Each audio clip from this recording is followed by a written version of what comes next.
माझी भक्ती भोळी एकविध भाव बळी, मी का पडेन निराळा ऐसा सांडोनी सोहळा. आता अनारिसा तेथे नव्हावे सहसा, तुका म्हणे जोडोनी पाय पुढे उगा उभा राहे. मी का पडेन निराळा ऐसा सांडोनी सोहळा. श्रीमंत श्री जगद्गुरु तुकोबाराय यांनी जवळजवळ 20 दिवसापासून भगवंताच्या दारासमोर जे ठाण मांडलेलं होतं,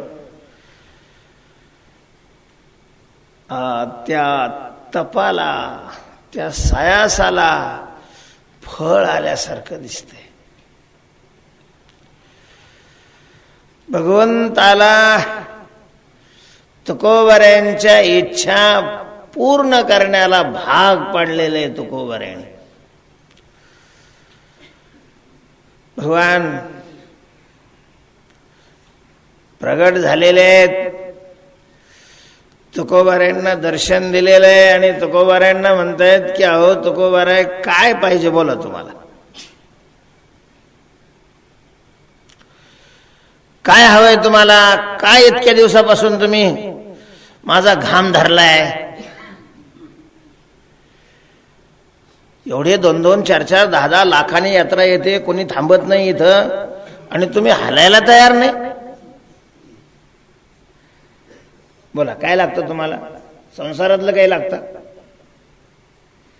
काय लागतं संसारातलं. तुकाराम महाराजांनी सांगितलं, हे पहिलंच तुला सांगितलेलं आहे की आम्हाला संसारातलं काही लागत नाही. तुला हे सवय आहे हे तर मला माहितीच आहे, पण मी फसणार नाही, मी त्याच्यामध्ये गुंतणार नाही. हे तुला काल आम्ही आठवण करून दिलेले की कैसे सरे चाळवणे केले कशाला शहाणे.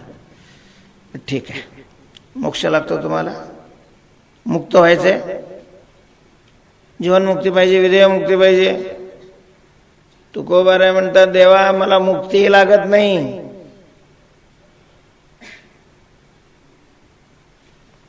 मुक्ती देऊन मला बाजूला करायचा प्रयत्न नको करू तू. अरे परमात्मा उदार आहे. कुणी एखादा भक्ती करू लागला तर भगवान प्रसन्न होतो आणि त्याला पहिल्यांदा संसारातल्या वस्तू समोर करतो. भगवंताचं हे ठरलेलंच आहे की भक्ती करायला लागला अंतरंग भक्तीमध्ये, बहिरंग भक्ताकडे मग काही लक्षच नाही देत म्हणा देव. अंतरंग भक्तीत घुसला का पहिल्यांदा संसाराच्या वस्तू त्याच्या पुढे करतो.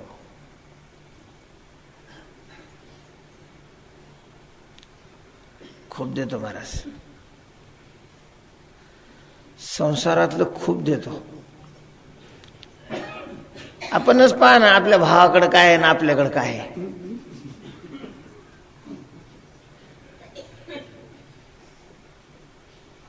आपल्यावरच आपण तर करत अंतरंगात नाही, बहिरंगात बी आहे की नाही कोणाच ठाऊक आहे. नाटकं करतोय नुसती भक्तीची, का कमी हो.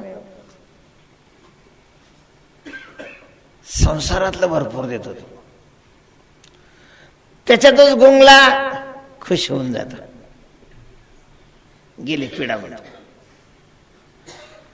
काही त्याच्यातून पुढे निघालं नाही लागत आम्हाला. हे देवाचा असा अनुभव आहे की बहुतेक 99% त्याच्यातच वाहून जातात. ते पुन्हा याच्याकडे काही फार ताण देत नाही, त्याला वेळ बी मिळत नाही, याला ताण राहत नाही. काही निघालेच त्याच्यातून नाही लागत आम्हाला. विठ्ठल हे चित्त प्रपंचापासून अनेक न लगे माईक पदार्थ. तेव्हा आम्हाला याच्यात तो फसवू नकोस, आम्हाला हे लागत नाही, याची आम्हाला अपेक्षा नाही, याच्याकरता आम्ही भक्ती करत नाही. हे घेण्या इतके गावंढळ मूर्ख आम्ही नाही. नहो चुंबळी. तुकोबारांनी त्याच्याकरता काय शब्द वापरलेला आहे? चुंबळी तैशी. गावंड्या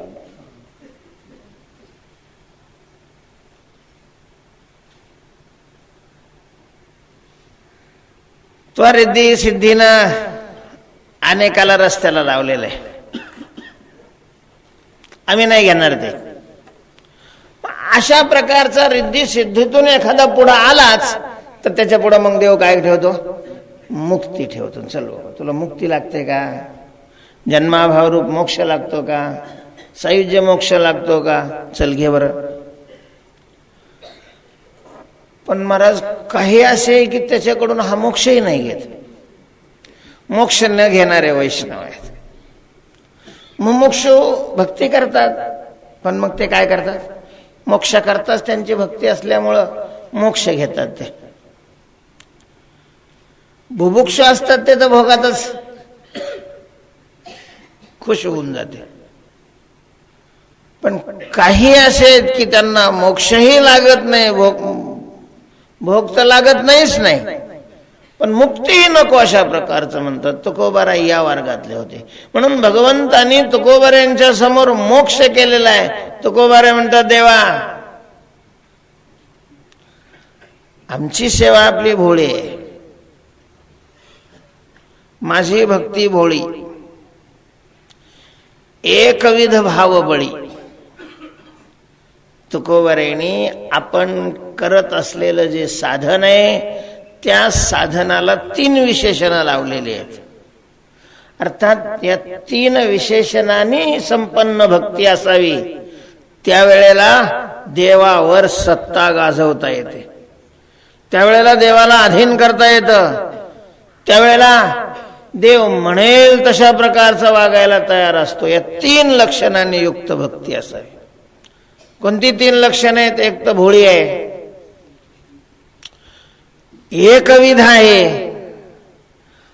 आणि भावबळी आहे. तुकोबाराय म्हणतात, माझी देवा भक्ती भोळी आहे. भोळी हा भोळा शब्द तुकाराम महाराजांना फारच प्रिय दिसतोय. महाराज लोकांना भोळा म्हटलेलं नाही आवडत. म्हणजे भोळा असणाऱ्याला भोळं म्हणलं नाही आवडत. आता काही चॅप्टर माणसं भोळेपणाचं सोंग आणून आपला काम साधवतात, तो भाग वेगळा. पण शक्यतो भोळं म्हणणं म्हणजे अपमानास्पद वाटतं माणसाला. तुला काय मी भोळा वाटलो? भोळा समजलास मला तू? त्याच्या बोलण्यातून हा भाव असतो की मी काय नाही, भोळा आहे.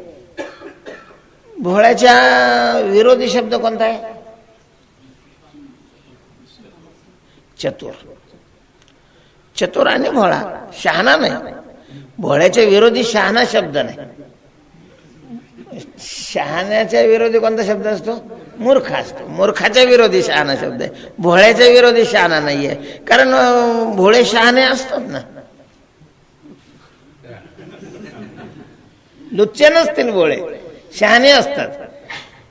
आपण काय बहुतेक अशी धारणा झालेली आहे की लुच्च्याला शहाणा म्हटला जातो. लुच्च्या म्हणजे कालच मला वाटतं झाला ना विषय, लुच्च्या वेगळा आणि शहाणा वेगळा. भोळा शहाणाही असू शकतो. हे स्वतंत्र अशा प्रकारचे, शहाणपण वेगळं, भोळेपण वेगळं, ठगपण वेगळं, मूर्खपण वेगळं, ज्याची त्याची स्वतंत्र अशा प्रकारचे लक्षण आहेत. याच्या पदव्या वेगवेगळी परीक्षा देऊन मग प्राप्त करून घ्यायला लागतात. हे सहजासहजी नाही मिळत.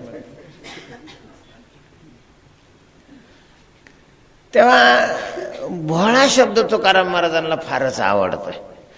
म्हणून तर त्याने आपण ज्याची सेवा करतो त्याला भोळं करून टाकलं. सेवा करणारे आपण, त्या सेवा करणारालाही भक्तालाही काय म्हटलेलं आहे? भोळं म्हटलेलं आहे. आणि असे भक्त देवाची जी सेवा करतात, जे साधन करतात, त्या साधनालाही भोळा अशा प्रकारचं म्हटलेलं आहे. भक्ताला भोळं म्हटलेलं आहे. तो का म्हणे? भोळा जिंकू जाणे कळे काळा. भोळा. देवालाही भोळं म्हटलेलं आहे. तो का म्हणे? भोळी विठ्ठल कृपेची कोळी. भोळे भाविक हे जुनाट चांगले होय तैसे केले भक्तिभाग. देवालाही भोळं म्हणतात आणि सेवेलाही भोळं अशा प्रकारचं म्हटलेलं आहे. तो काय म्हणे, देवा हीच माझी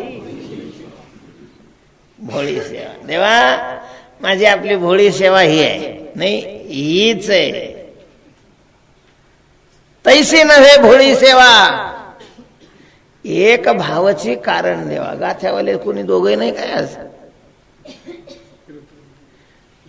चांगलं आहे. तैसी नव्हे भोळी सेवा, एक भावाची कारण देवा.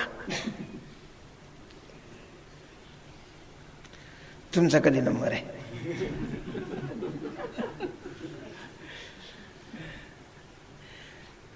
भोळा भोळा शब्द तुकोबारायांना अतिशय प्रिय दिसतो. आता ठीक आहे, भक्ताला का भोळं म्हटलं, देवाला का भोळं म्हटलं, तो इथं विषय नाहीये. आणि जो जिथं विषय नाही तिथं त्याच्यावर वेळ घालवण्याचं कारण नाही, कारण तसे शब्द असणारे पुन्हा अभंग आहेतच. इथं सेवेला तुकोबारायांनी भोळं म्हटलेलं आहे. तुकोबाराय म्हणतात माझी भक्ती कशी आहे, भोळी आहे. भोळी भक्ती भोळी आहे. आता खरं म्हणजे चतुरपणा भोळेपणा हे धर्म कोणाचे आहेत? मनाचे आहेत, चित्ताचे आहेत, म्हणजे चेतन पदार्थाचे आहेत, चेतन व्यक्तीचे आहेत, चित्ताचे धर्म आहे. आता काही भक्तीला चित्त आहे होय? भक्तीला भोळी कस काय तुकोबारायांनी म्हटलेलं आहे? पण एका ठिकाणी म्हटलंय असं नाही ना, गाथ्यामध्ये अनेक ठिकाणी भक्तीला भोळं हे विशेषण लावलेलं आहे. तेव्हा तुकोबारायांचा हा भोळा शब्द पारिभाषिक असला पाहिजे. पारिभाषिक शब्दाचा अर्थ त्या त्या शास्त्रामध्ये त्या त्या शब्दाचे विशिष्ट अर्थ केलेले असतात. त्याला काय म्हटलं जातं?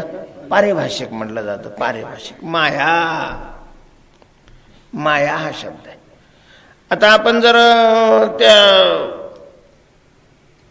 कारागिराकडे गेलो, शिवणाऱ्याकडे गेलो, वेल्डिंगवाल्याकडे गेलो, ते लोखंडाला म्हणा त्याला छिद्र पाडणं, त्यांच्याकडे माया शब्द वापरला जातो.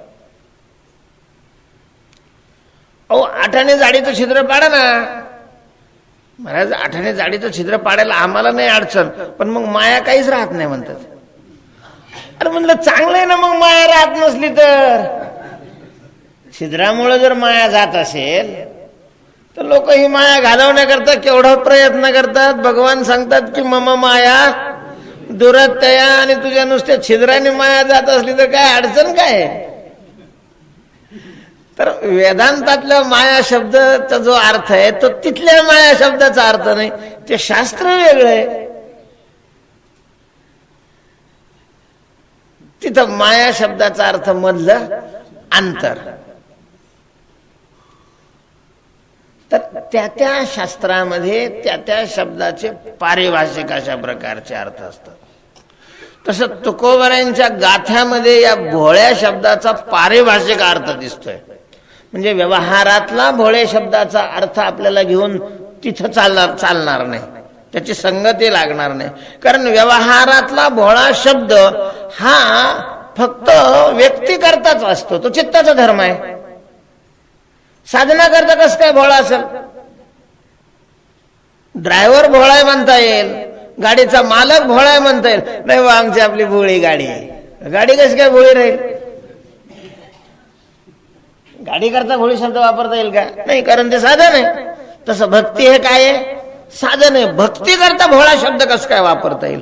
म्हणजे व्यवहारामध्ये भोळ्या शब्दाचा जो अर्थ आहे त्या दृष्टीनं भक्तीला भोळं म्हणता येणार नाही.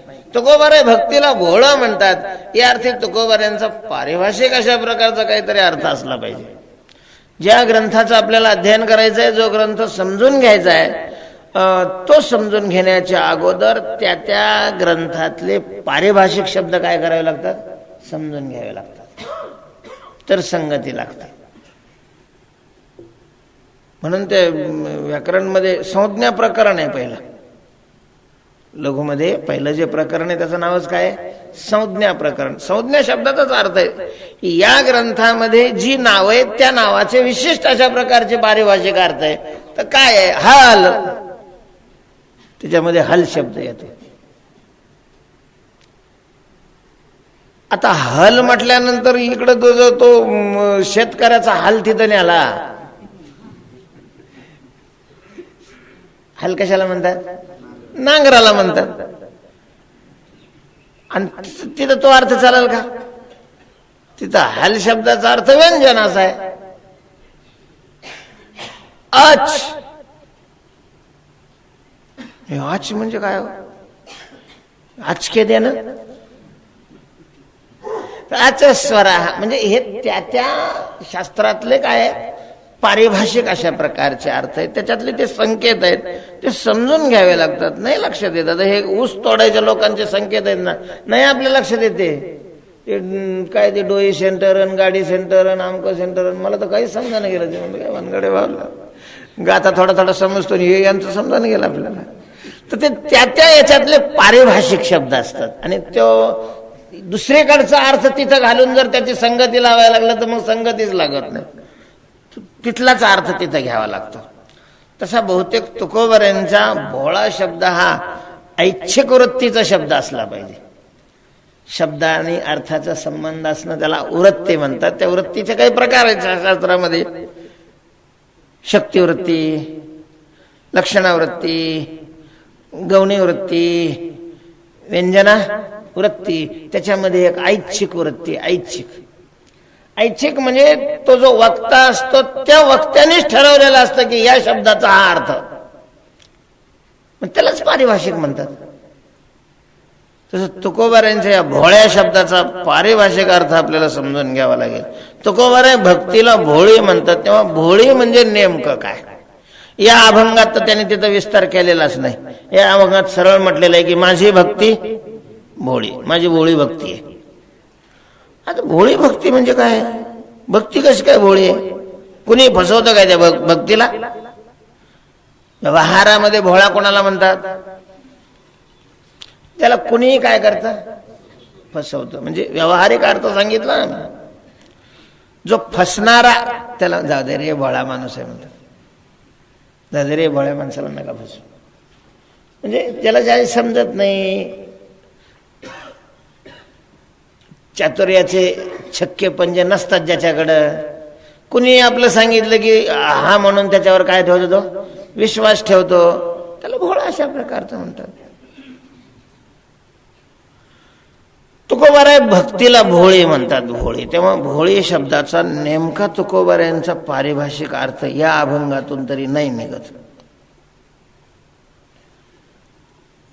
दुसरा अभंग आहे. कुणीतरी म्हटलेलं आहे असं की अभंग सोडवायचा असेल तर अभंगातूनच तो सुटतो. दुसऱ्या शास्त्रातून अभंग सोडवायचा प्रयत्न करणारा माणूस कुठेही फसू शकतो. अभंग ज्याला सोडवायचे त्याला अभंगच पाठ पाहिजे, बाकीचे दुसरे.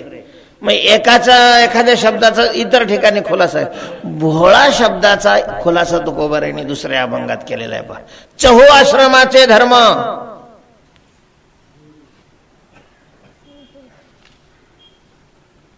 न राखता जोडे कर्म, तैसी नव्हे भोळी. ही सेवा तशा प्रकारची नाहीये, ही भोळी आहे.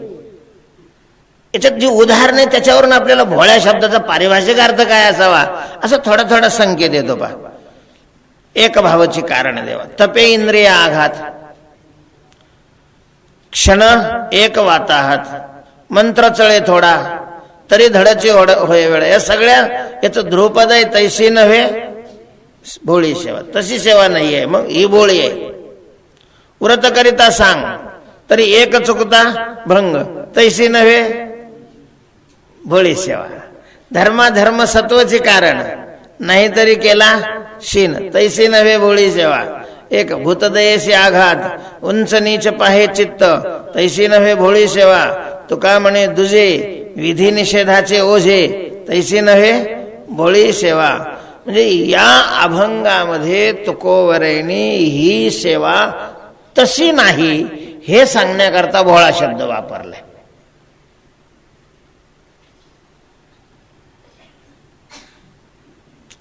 चहू आश्रमाचे धर्म न राखता चारही आश्रमामध्ये राहणारी जी मंडळी आहेत त्यांनी आपापल्या आश्रमाचे नियम जर सांभाळले नाही, त्या धर्माप्रमाणे जर तो वागला नाही तर त्याला पाप होतं. नाही केल्यानंतर पाप होता. धर्मशास्त्रामध्ये ते वेदांत शास्त्राच्या प्रक्रिया नाही आहे की अभावाने कसं काय भावाची उत्पत्ती होईल, न करणं हे अभाव आहे आणि त्या अभावापासून मग भावरूप पापाची उत्पत्ती कशी काय होईल. पाप आणि पुण्याला भाव अभाव कारण नाहीत, पाप पुण्याला शास्त्र कारण आहे. शास्त्र जे केल्यानंतर पाप होतं म्हणतं ते केलं की पाप होतं, आणि शास्त्र जर न केल्यानंतर पाप होतं असं मानतंय ते न केल्याने काय होत असतं, पाप होत असतं. आणि मग धर्मशास्त्रामध्ये असं आहे, विहितस्य अनुष्ठानात, विहित कर्माचं अनुष्ठान जर केलं नाही, न केलं तर त्याला पाप होतं. विहित कर्माचं अनुष्ठान न केलं तर त्याला पाप होतं.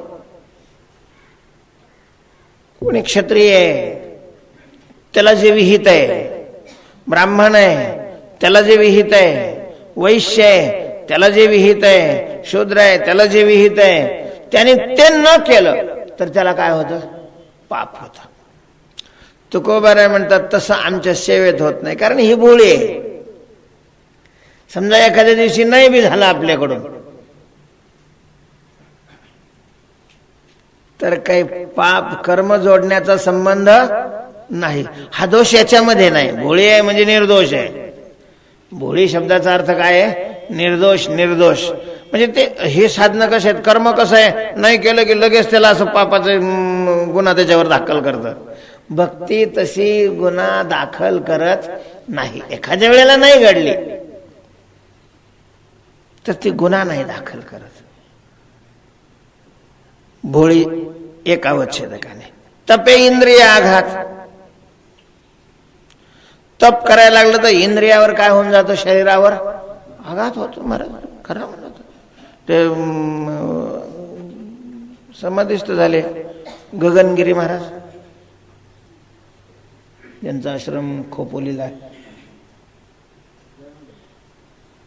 जनार्दन स्वामीचे आहे, गगनगिरी महाराजांचे. पायच गेले त्यांचे. पाण्यात बसून साधना केली, तप केलं, आणि त्याचा परिणाम खूप दिवस न उठल्यामुळे त्या पायामध्ये उभं राहण्याची आणि चालण्याची शक्तीच नाही राहिली. पायच गेले. कुणाचे डोळ्यात जातात, कुणाचे हातात जातात. म्हणजे तपश्चर्या जर केली तर इंद्रियावर शरीरावर आघात होण्याची काय शक्यता आहे. तैसी नव्हे भोळी सेवा. भक्तीमध्ये असे पाय फे काही जात नाही, इंद्रियावर काही आघात होत नाही. म्हणून हिला काय म्हटलंय, भोळे अशा प्रकारचे म्हटलेलं आहे. तिसरं, मंत्र चळे थोडा, धडची होय वेडा. कितीतरी माणसं वेड लागलेली दिसतात. संस्थेचा पहिल्या नंबरनी 4 वर्षात पास झालेला एक विद्यार्थी होता. ऋषिकेशला गेला, ते लागलं कोणाच्या तरी नादाला ते की आमका मंत्र सोडल्यानंतर सिद्धी प्राप्त होते. होत नाही असं नाही, होते ती. पण मग त्याचे तसे सगळेच नियम पाळावे लागतात. ते काहीतरी कमी जास्त झालं, वेळ लागला त्याला, अक्षरशः वेळ लागला, वेळाच झाला तो. धडाची वेडा होय चांगला जर मंत्र चालला, नका लागू इतर मंत्राच्या नादी. आणि काय करता लागत तुम्हाला मंत्र, पोट भरण्याकरताच ना. कुत्रे भरते ना पोट, त्याच्याकरता काय मंत्र लागत आहे. लोकांना मंत्र कसं काही चावचीव करता आलं पाहिजे, लोकांनी मानलं पाहिजे. मोक्ष करतं त्या मंत्राचा काही उपयोग नाही. ते मंत्र मुक्त तर करत नाही, आणि मुक्त करणारा मंत्र साधू संतांनी आपल्याला उघडा दिलेला आहे. हा मंत्र सोडून दुसऱ्या मंत्राच्या नादी लागायची गरज काय. धडाची वेडा होय, चांगला मनुष्य वेडा होतो मंत्राच्या नादी लागला तर. भक्तीनं तसं काही घडत तैसी नव्हे भोळी सेवा. भोळा भोळा शब्दाचा तुकोबर यांचा काय अभिप्राय आहे? व्रत करिता सांग, व्रत काय व्रत करिता सांग, एक चुकता भंग. सांग व्रत केलं आणि त्याच्यातलं एखादं चुकलं की पहिले केलेले का दशमीला एकच टाइम जेवला, एकादशीचं व्रत करायचं म्हणून.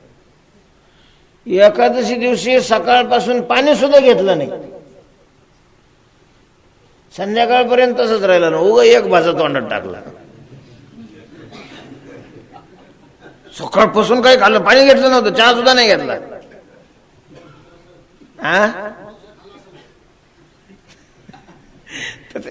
थोडं जरी केलं तर सगळं एवढं केलेलं काय होऊन जातं? एकादशी मोडली, संपलं प्रश्न. किती खाल्लं काही प्रश्न नाहीये, पण एकादशी ते व्रत केलं, एक चुकता भंग, त्या व्रताचा भंग अशा प्रकारचा होऊन थोडस काहीतरी पातिव्रत्य काय ते द्रौपदीचे नुसतं मनात आलं होतं, गेलं ना पातिव्रत्य, व्रत नष्ट झालं ना. व्रत म्हणजे काचेसारखं राहतं, काचेसारखं. थोडाही त्याला धक्का लागला तरी लगेच त्याला काय लागतो? तडा जातो. म्हणून तैशी नव्हे भोळी सेवा. आमच्या सेवेमध्ये तशा प्रकारचं काही भाग नाहीये. तेव्हा अशी कुठलाही दोष नसलेली सेवा, म्हणून तुकोबारायांनी तिला काय म्हटलेलं आहे? भोळी, निर्दोष अशा प्रकारची ही सेवा आहे. पण एकनिष्ठ आहे ही सेवा आहे, एकविध अशा प्रकारची. माझी सेवा कशी आहे? भोळे आहे, एकविध आहे. पुन्हा भक्तीमध्ये एकविधता नितांत गरजेची आहे. उपासनेमध्ये माणसाने एकविध असलंच पाहिजे, असलं पाहिजे नाही, असलंच पाहिजे. देवदेव करणं वेगळं, सत्कर्म करणं वेगळं आणि उपासना करणं वेगळं. सत्कर्माचं फल पुण्यप्राप्ती असते, उपासना केवळ पुण्यप्राप्ती करता नसते, उपासना चित्ताच्या स्थिरतेकरता असते. उपासना, उप म्हणजे जवळ, आसन म्हणजे राहणं, वृत्तीला एकाग्र करणं हे उपासनेचं मुख्य अशा प्रकारचं काम आहे. आणि असं वृत्तीला एकाग्र करण्याकरता ज्या वेळेला उपासना केली जाते त्यावेळेला ती उपासना ही एकविध असणं गरजेचं आहे. भक्त एकविध पाहिजे. भक्तीमध्ये संतांचा हा अट्टास आहे की तो एक, संतांना हे माहिती नाही का सगळा परमेश्वर आहे, सगळा परमात्मा आहे, समस्त श्री वासुदेव. ती ज्ञानाची नजर आहे, दृष्टी आहे, पण कृती एकविध असणं गरजेचं आहे. नाही चालत भक्तीमध्ये हेही न तेही, हेही न तेही नाही. पतिव्रते धर्मामध्ये असं चालतं होय. पतिव्रता आणि भक्त याच्यात काहीच फरक नसतो. पतिव्रते जैसा भ्रतार प्रमाणात अमा नारायण तैशा परी. भक्त हा एकविध असला पाहिजे. ज्ञानोबारायांनी अनेक देवाची सेवा करणाराला भक्त नाही म्हटलं, वेश्या म्हटलेलं आहे. वेश्या अखंड भजन करी, उगा नवे क्षण भरी, अगवेन गावद्वारी आहे व जैसे. दृष्टांत आहे तो. पण मग त्याची संभावना अशा स्वरूपामध्ये केलेली आहे. निकृष्ट एवढा उपासनेमध्ये नाही चालत हे आणि ते. मला आश्चर्य वाटतं की पांडुरंगाचे वारकरी म्हणवणारे इतर देवतेचे उपवास कसे काय करतात? हे नेमके कोण आहेत? वारकरी म्हणून इकडं फसवायला लागलेले का तिकडं स्वतःला काय काय भानगड काय आहे? वारकरी आणि त्याच दुसरं, वारकऱ्याचं कुलदैवत पांडुरंग आहे. तो वारकरी कसं काय जर दुसऱ्या देवाचं कुलदैवत त्याच्या घरात असेल तर?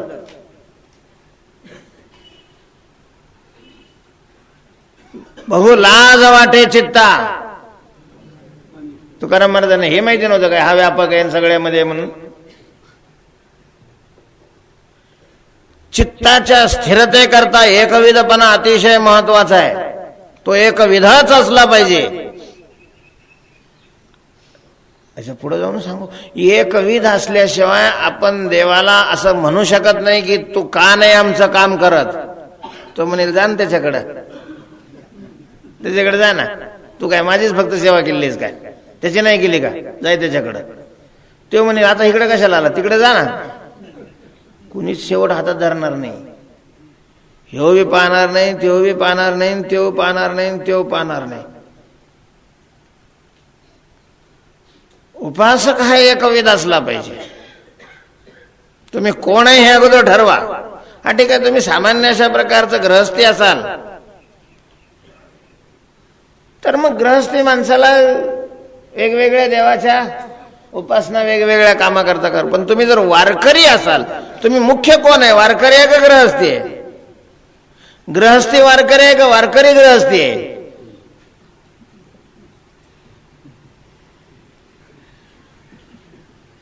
विशेष विशेषण भाव बदलतो ना. गृहस्थी वारकरी म्हणजे वारकरी विशेष आहे आणि गृहस्थी हे त्याचं काय आहे, विशेषण आहे. वारकरी गृहस्थी आहे म्हणजे गृहस्थी विशेष आहे आणि वारकरी त्याचं विशेषण आहे. तुम्ही नेमके कोण आहे स्वतःला विचारायला लागलं तर की आपण खरं कोण आहे, नेमकं काय म्हणायचं आपल्याला.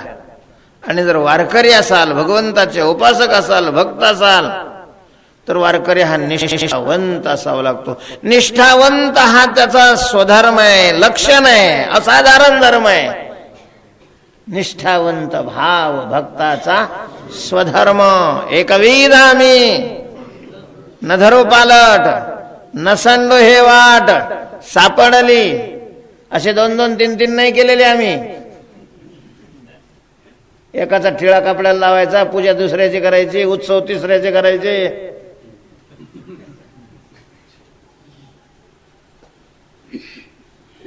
असं तो गोबर आहे म्हणतात, आमच्याकडे नाही चालत. एकविध म्हणजे एकविध. पांडुरंगाशिवाय दुसरा कोणी देव आम्हाला नाही मान्य. आम्ही देवच नाही मानत त्याला. तो कोणी दत्त असू नये, तर शंकर असू नये, तर आणखीन कोणी असो, आम्हाला फक्त पांडुरंग देव म्हणून मान्य आहे. महाराज वैष्णवाच्या एकविधतेचा तर एवढा अशा प्रकारचा त्यांनी कळस गाठलेला आहे. भगवान विष्णूची उपासना करणारे वैष्णव ना, पण रामाचे उपासक कृष्णाचं ध्यान नाही करणार आणि कृष्णाचे उपासक रामाचं ध्यान.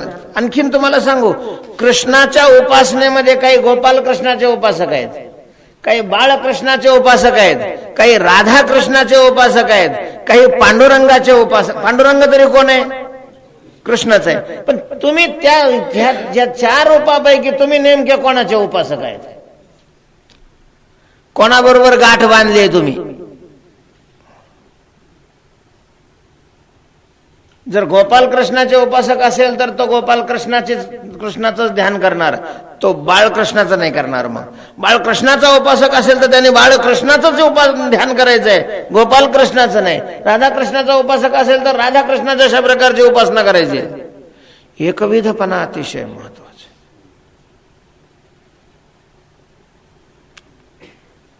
हनुमंतराय द्वारकेमध्ये आले, गावात नव्हते आले. गावाच्या बाहेर बगीच्यामध्ये सामान्य रूप घेऊन फिरत होते.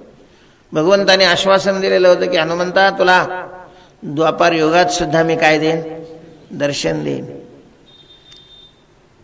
ती अपेक्षा पूर्ण करण्याकरता फिरत होते. बसले झाडावर, फळं पिकलेली होती, 4-2 खाल्ले असतील. तिथं बगीचेचं राखण करणार.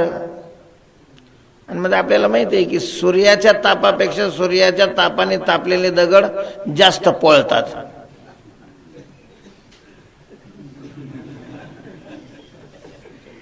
आता ते तिथं राखायला असणार. ए माकडा, तुला माहिती नाही का हे बगीचा कोणाचे? बळीरामाचे नाही. बळीराम म्हटलं का हनुमंतराय गेले कामातून, कारण त्यांना माहिती होतं की सगळ्या जगात आपला राम बलवान आहे. रामापेक्षा जगात दुसरा कोणी बलवान नाही. आणि ह्यानं कोणचा बळराम आणला?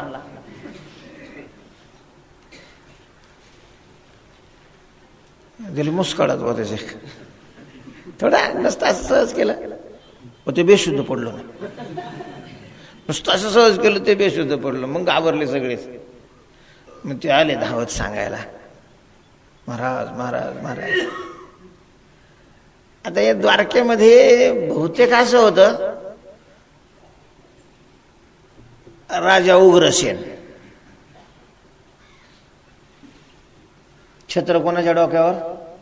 उग्रसेनाच्या डोक्यावर. कारभार करणारा हो राजा म्हणून त्याला बसवलेलं, आणि सगळ्या सूत्र हलवणारा हो. पुन्हा आपलं काय आहे आता? आपण काय मालकाला विचारा. काही जर झालं तर तिकडं करायचं सगळं याच्या हातात. मोठा बलराम दादा, याला करायचं नसलं दादाला विचारू. आता दादा मोठे, माझे काय माझ्या काय हातात आहे? दादा म्हणले तर मग मला काय नाही म्हणता येणार आहे का? त्याच्यामुळं सगळे भांड्यावर याच्यावर नावं दादाची. त्या बगीच्यावर नाव कोणाचं? दादाचं. कारण याला माहिती होतं की 99 वर्ष झाले की हे बुडवणारच आहे. घ्यायला आपलं नाव टाकीत. हुशार माणसं ते, हुशार चतुरातू शिरोमणी. टॅक्स भरायला दादा. आणि सगळे तक्रार घेऊन मग त्यांनी बलरामाकडे जायला पाहिजे होतं ना. बगीच्यात माकड आलेले आहे आणि ते माकड काही बगीच्यातून जात नाही. बा माकडाने विध्वंस सुरू केला बगीच्याचा. ही जर बळीरामाची बाग होती तर जायला कोणाकडे पाहिजे होतं? बळरामाकडे पाहिजे. ते कृष्णाकडे आले, कारण सूत्र हित हालत होती सगळी. गरुड तिथं बसलेला. गरुडा काय भगवान? अरे पा बरं, काय ते बगीच्यामध्ये कोण माकड आले म्हणतात, जे हाकलून त्याला तिथून. नाही तर असं कर, त्याला बोलून आणि इकडं त्याला म्हणा तुला बळरामाने बोलावले.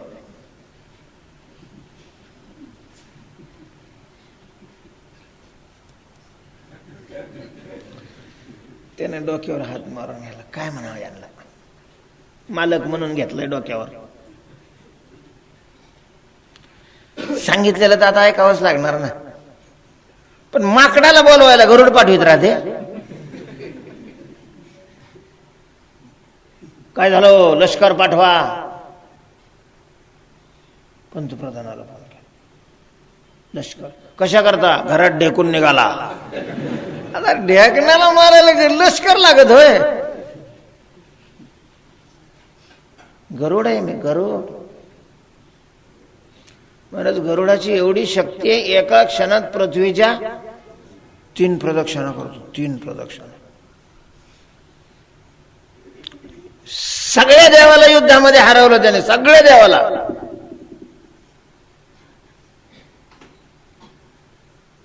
अथपासून इथेपर्यंत सगळ्या देवाला हरवलं होतं. विष्णूसह शंकर, ब्रह्मदेव, इंद्र, यम. माहिती नाही तुम्हाला ही गोष्ट?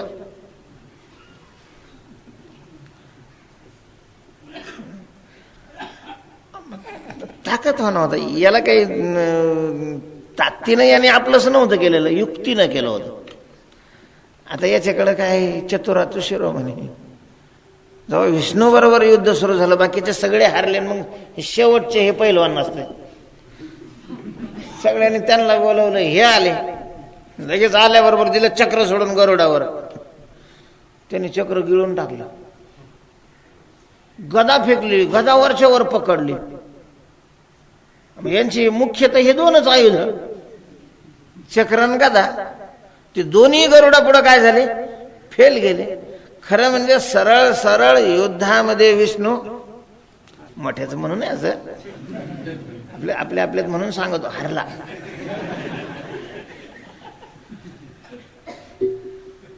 पण मग तरी शेवट चातुर येते, चतुरच ना. वा गरडा, वा वा वा.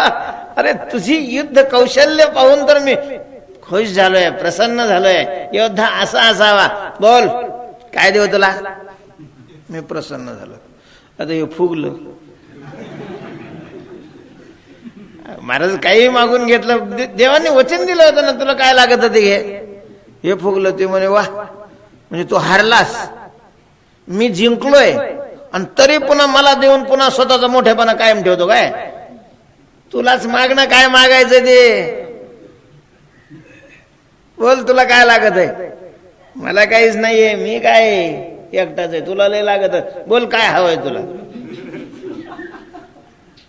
बाबर गरुडा, वचन देव त्याच्या अगोदर 7 वेळेला विचार करायला पाहिजे. हा माझा प्राण मागितला तरी देईन मी. बोल काय लागत तुला सांग. ते म्हणे प्राण नको, दास हो माझा, वाहन हो वाहन. माझं काय गुतलं, सही केली अगोदरच कोऱ्या चेकवर. ताकद होतीच ना.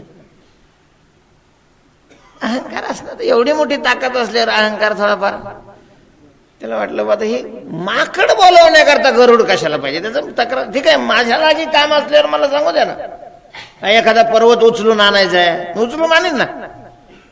माकड बोलावण्याकरता गरुड. पण करता काय ते असंच ख्यांख्या करीत जर नाराजीतच गेला. ते बगीच्यापर्यंत गेला. तिथं समोर बसलेलंच होतं. ते म्हणे मरकाटा, तुच्छत्वानेच चल, तुला बळरामाने बोलवले. बळरामाचं नाव काढलं की त्याला वाटलं रो बापरे, हे तर जरा जास्त हे दिसतंय. हाय तरी कोणचा यांचा बळराम. हनुमंताने आपलं ऐकू येत नाही असं केलं. जवळ ये म्हणे जरा हाताच्या अंतरेवर. काय म्हणे हे ऐकू येत नाही, इथे येऊन बसले मला ताप द्यायला.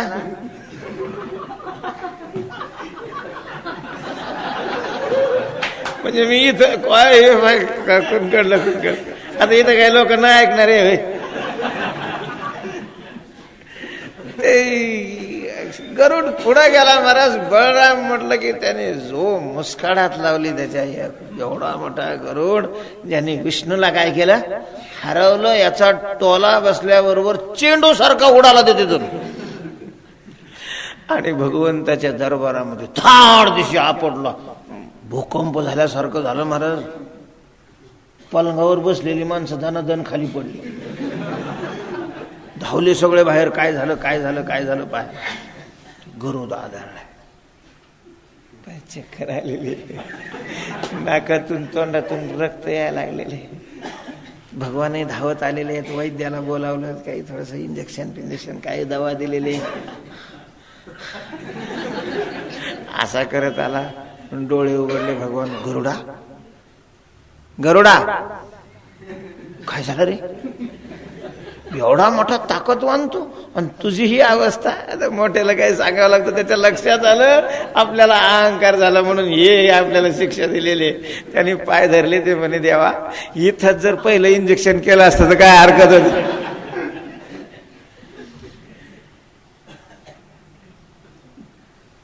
मला सांगायचं ठीक नाही गरुडा, अरे तसं नाही रे. पण कसं आहे, मोठ्याला बोलवण्याकरता मोठेच पाठवायला पाहिजे. तो राम हनुमान आहे. आणि मग हनुमंताला जर बोलवून आणायचं असं सर्वसामान्याला मी कसं पाठवू. म्हणून मी तुला पाठवलं. मला काय माहिती तुझी अशा प्रकारची अवस्था होईल. काय म्हणलास तू तिथे जाऊन. काय नाही जाऊन, नुसतं बळरामाने बोलवलंय म्हणून रडत रडत. तो काय म्हणलो. तो पहिल्यांदा म्हणे जवळ ये.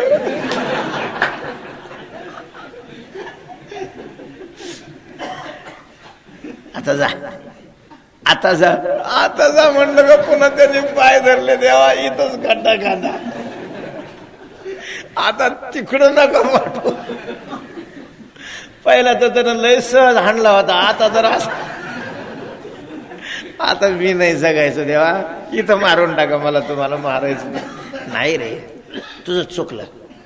काय चुकलं. तो रामाचा भक्त आहे. हा, आणि मग ते बळराम म्हटल्यावर मग त्याचं डोकं कवळलं. हा असं आहे का.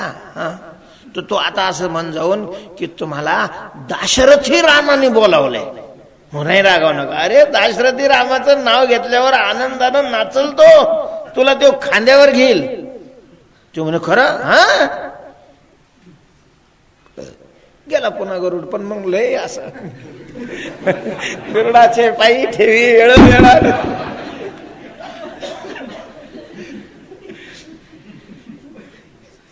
त्याला वाटलं पुन्हा आले, पुन्हा आलेलं आहे. पण मग लांबूनच हात जोडून हनुमंतराया शरण शरण जे हनुमंता. हनुमंतरायांनी विचारलं काय आता? तुम्हाला दाशरथी रामाने बोलावलंय असं ऐकल्यावर जो आनंद झाला महाराज हनुमंतरायाला. एका युगाचा अशा प्रकारचं अंतर गेलेलं होतं. हनुमंतरायाला धावले, गरुडाला वाटलं मेलो आता, आता काहीच करत नाही. गरुडाला उचललं महाराज, डोक्यावर घेतलं, नुसते नाचायलाच लागले. हनुमंतराय नाचायला लागले. गरुडाला डोक्यावर बी पण समाधान नव्हतं. त्याला वाटलं खरं बोललो तर फटका बसला, आणि हे तर सरळ सरळ काय खोटे. यो तिथं गेला आणि जर त्याला दाशरथी राम नाही दिसला, यो आता जिवंतच आपल्याला सोडित नाही. दृष्टांत कशा करता सांगितला मी की हनुमंतराय अज्ञानी होते महाराज, बुद्धिमताम वरिष्ठ ब्रह्मज्ञानी होते. तरीही भक्त या अवच्छेदकाने असल्यामुळं ज्याच्या हातात धनुष्य नाही त्याच्या पायावर मस्तक ठेवणार नाही. कृष्णाला हनुमंताला दर्शन देण्याकरता स्वतः राम व्हावं लागलं. राम याला एकविधता म्हणतात, एकनिष्ठता म्हणतात. भक्तीमध्ये ही एकनिष्ठा अत्यंत गरजेची आहे. भक्त हा एकनिष्ठच पाहिजे. त्याने ठरवावं आपण वारकरी आहोत का. आणि मग जर वारकरी असेल तर त्याने पांडुरंगाचीच अशा प्रकारची उपासना केली पाहिजे.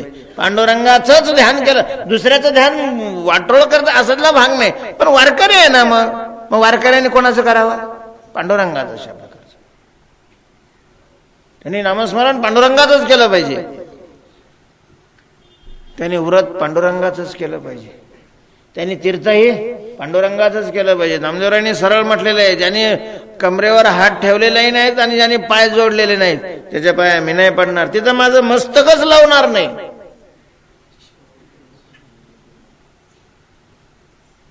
एकविधता म्हणतात त्याला, एकविधता. एकविधतेमध्ये फार मोठी ताकद असते. तुकोबाराय म्हणतात, देवा माझी भक्ती भोळी आहे आणि बलवान आहे. कशाने बलवान आहे? एकविध असल्यामुळं बलवान आहे. एकविधतेचं बळ आहे तिच्या ठिकाणी. आणि दुसरी गोष्ट अशी आहे की ती भावानीही बलवान आहे. भाव शब्दाचा अर्थ या ठिकाणी प्रेम, विश्वास. विश्वासामध्ये, प्रेमामध्ये फार मोठी ताकद असते. बळाचे अनेक प्रकार आहेत. शारीरिक बळ आहे, पैशाचं बळ आहे, सत्तेचं बळ आहे, कलेचं बळ आहे. तपाचंही काय असतं? बळ अशा प्रकारचं असतं. एकाची साठी तपिन्नली, एके सृष्टीवरी सृष्टी केली. बळच आहे हे, तपाचं बळ आहे. शुद्ध आचरणाचं सुद्धा काय असतं? बळ अशा प्रकारचं असतं. हे बळ आहेत. पण ही सगळी बळ सारख्या अशा प्रकारच्या योग्यतेची नाहीत. शारीरिक बळापेक्षा धनाचं बळ हे नेहमी कसं आहे? श्रेष्ठ आहे. धनाचं बळ ज्याच्याजवळ आहे, शारीरिक असे 50 तो आपल्या कामाला लावतो बळवान, कारण त्याच्याजवळ पैशाची ताकद आहे. पैशाच्या ताकदीनं माणसं कोर्ट विकत घेऊ शकतात, मंत्री विकत घेतात. मंत्री इथली सगळी गुपित शत्रूच्या घरी जाऊन पोहोचतात. ही कशी पोहोचतात? त्या त्या खात्यावरची माणसं त्यांनी काय केलेली असतात? विकत घेतलेली असतात. विकत. पैशाची ताकद आहे. पैशापेक्षाही श्रेष्ठ ताकद कशामध्ये असते? सत्तेमध्ये. सत्तेची ताकद नक्कीच पैशापेक्षा काय. अलीकडे काय झालेलं आहे, हे लोकशाहीमध्ये सत्ता अस्थिर झाली आणि सत्ता अस्थिर झाल्यामुळं हे पैशाचे गुलाम झाले.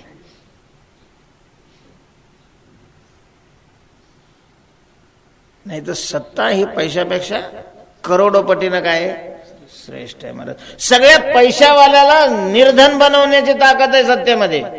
सत्ता सत्ता आहे. सत्तेची शक्ती ही धनाच्या शक्तीपेक्षा श्रेष्ठ आहे. सत्तेच्याही ताकदीपेक्षा तपाची ताकद श्रेष्ठ आहे. सत्तेची ताकद तपश्चर्येच्या ताकदीची टक्कर घेऊ शकत नाही आणि घ्यायला गेली तर डोकं फुटल्याशिवाय राहत नाही. धिक्कार अशा प्रकारचा केला विश्वामित्राने. त्यावेळेला त्याला समजलं की सत्तेच्या ताकदीपेक्षाही तपाची ताकद मोठी आहे. त्यांनी सोडून दिलं राज्य आणि तपश्चर्या करायला निघाला. तपाची ताकद सत्तेच्या ताकदीपेक्षा. तप नाही राहिले म्हणून सत्तेधाऱ्याच्या पुढे कुत्र्यासारखे गोंडा घोळायला लागले साधू लोक. साहेब साहेब उद्घाटनाला या ना तुमच्या पवित्र हाताने. दारू पितो याला माहिती नाही साहेब. कोंबडे खातो याला माहिती नाही त्याचा पवित्र हात आहे. लाचार झाले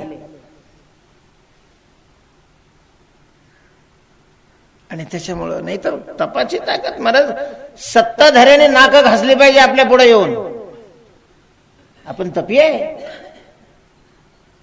तपिया साधनाचा आपण स्वीकार केलेला आहे. आपल्याला काय जायला पाहिजे त्यांच्याकडं. तपच नाही राहिले. रोज कोणाचं तरी खायचं, सेवा करायचीच नाही, नुसतं पसरायचं गधड्यासारखं. काय तप आहे मग. काय लाचार नाही होईल तर काय होईल. ते बरोबर हे ओळखतात. हुशार राहते. त्यांना माहिती आहे हे किती घळबाप आहे ते. यांना काय लागत आम्हाला माहिती. स्पष्ट तोंडावर म्हटलं होतं. मी नाव सांगत. यांना काय लागत आम्हाला माहिती आहे म्हणे.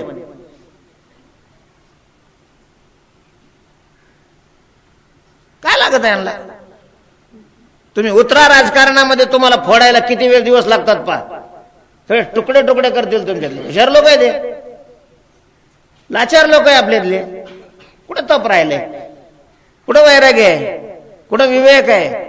तपच आहे वैराग्य आणि विवेकाचंही.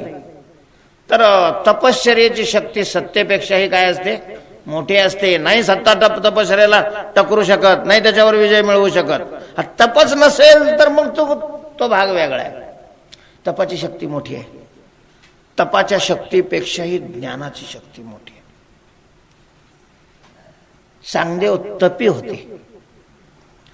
तपाने सगळे सिद्ध्या मिळवल्या होत्या. त्याला काही कोणी असं भिक्षेमध्ये दान म्हणून दिलेल्या नव्हत्या. सिद्ध्या दान म्हणून मिळत नसतात. राज्य दानावर नसतं मिळत. भिकेसाठी कोण राज्य देतो.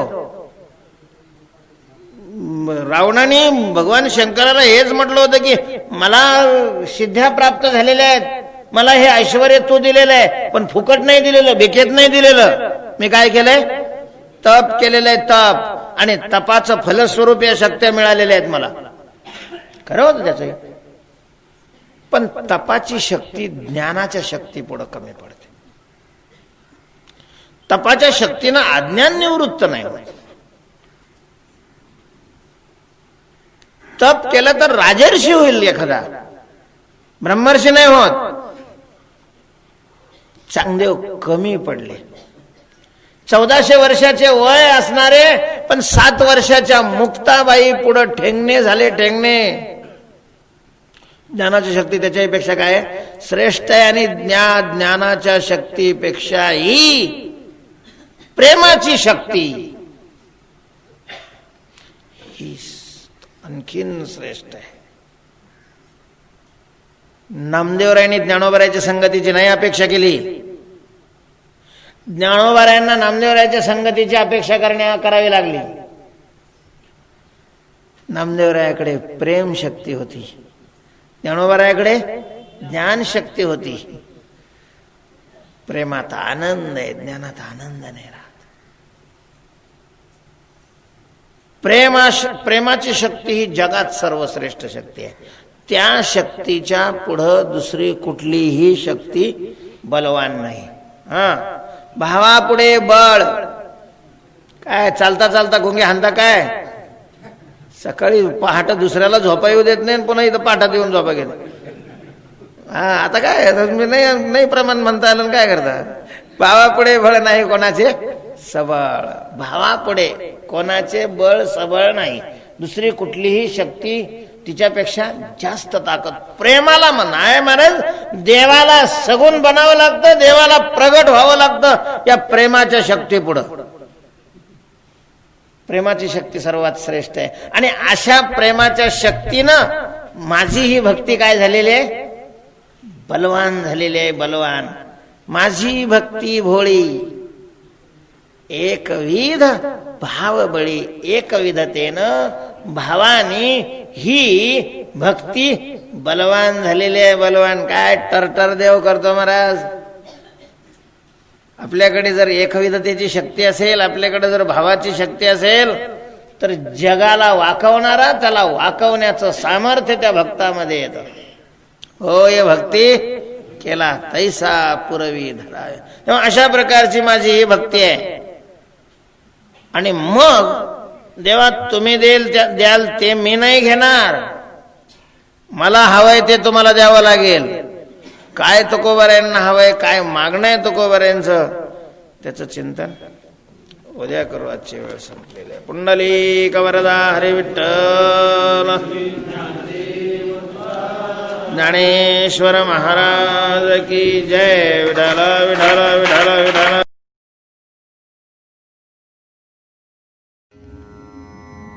कोष्टी महाराज हे यूट्यूब चॅनल आजच सबस्क्राईब करा. बेल आयकॉनवर क्लिक करा. शुद्ध सांप्रदायिक चाली, कीर्तनं, प्रवचनं, कथा, पारायणं असे वारकरी संप्रदायाशी संबंधित व्हिडिओ पहा. आपणही पहा आणि इतरांनाही आग्रहपूर्वक सांगा.